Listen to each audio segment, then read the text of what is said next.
Well, Ukrainian Easter egg dates back thousands of years. It actually goes back all the way to pre-Christian times, when the egg and decorating it was a part of spring rituals of Ukrainian people. Later on, when the Christianity was adopted, the old symbols acquired new meanings and became involved in a celebration of the rebirth, not only nature, but also resurrection of Jesus Christ. Every year we teach over 300 people this ancient art of Pysanka making, so we get to make a lot too. It is a lot of fun, and it takes children a little bit to figure it out, but once they do, they enjoy it a lot. We would like to invite anybody that is still interested in making Pysanki or Ukrainian Easter eggs to give the museum a call. We still have a few openings in our public workshops. If not, we carry the whole array of all the materials that you'll need to make those, including starter kits.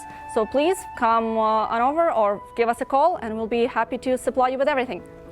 So now I will show you how we make Ukrainian Easter eggs or Pysanki.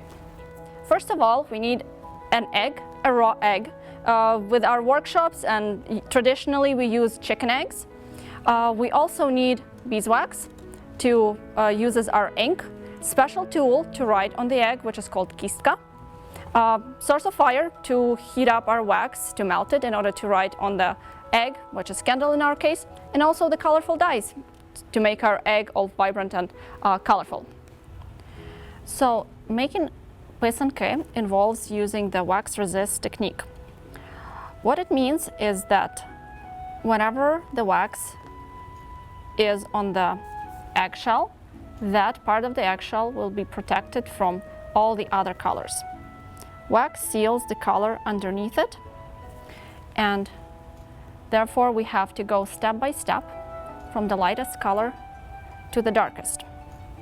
White being the first one. And what I'm doing now is one of the most traditional divisions of the egg into 4 quarters, and from there we'll go into 8. Wax gets cold very quickly. That's why we have to keep reheating our tool or Khrystyna in the flame to keep the wax flowing. And what is interesting about Pysanki or Ukrainian Easter eggs is that every region has its own special design, the use of colors. Sometimes the villages or even families would have their own designs as well. So by seeing Pysanki from different regions, you can definitely see how that art and tradition developed in different places. In Canada, when this traditional art form or tradition was brought, it developed its own peculiarities. So the Canadian eggs look even different from those old ones back in Ukraine. So that's something that's very interesting too.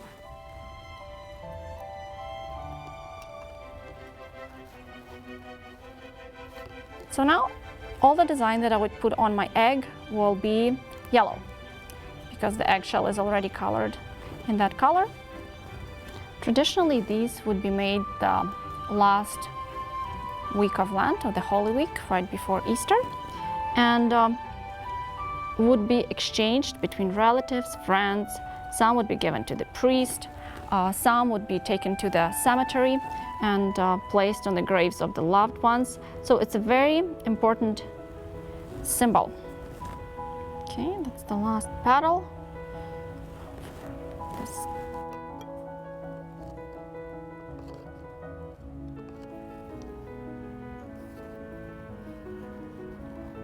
Yellow dye is preserved by wax, but you can still see it. So the wax is a little bit translucent here, so you can still see those elements that were yellow. So whatever I put on now will be orange.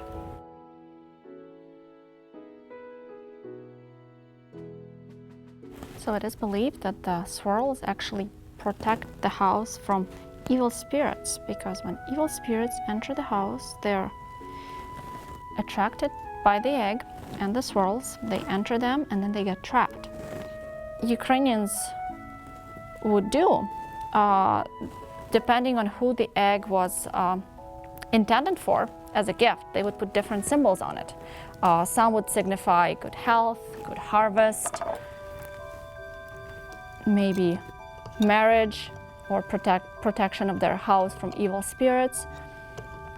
So it was of sorts a well-wish card, but on the egg. Dots were believed to be either seeds in the spring field or stars in the sky. And in a more recent tradition, those were said to be tears of Virgin Mary upon learning of her son's crucifixion. Okay, since red is my last color before going into a background color, I want to make sure that all of the areas I needed to be colored are, because there is no going back. Okay, yeah, so that's the red egg. And now we're gonna go into the background color, which is black. It can be any other darker color, navy, dark green. So we can already see where the colors are, but they're very dull. And by melting the wax, we will reveal all those. Nowadays, people use all sorts of technique to melt the wax off. If you make a lot of Pysanka, you might want to do it fast. I know some people use the oven, or there are special tools that blow hot heat over them, but we teach the kids and then we do it ourselves a traditional way over a candle, one egg at a time. So when the wax gets heated, it melts. And then we wipe it off with a paper towel or a cloth and reveal our colors. I think we're done. Okay, and that's how we make a Ukrainian Easter egg or Pysanka.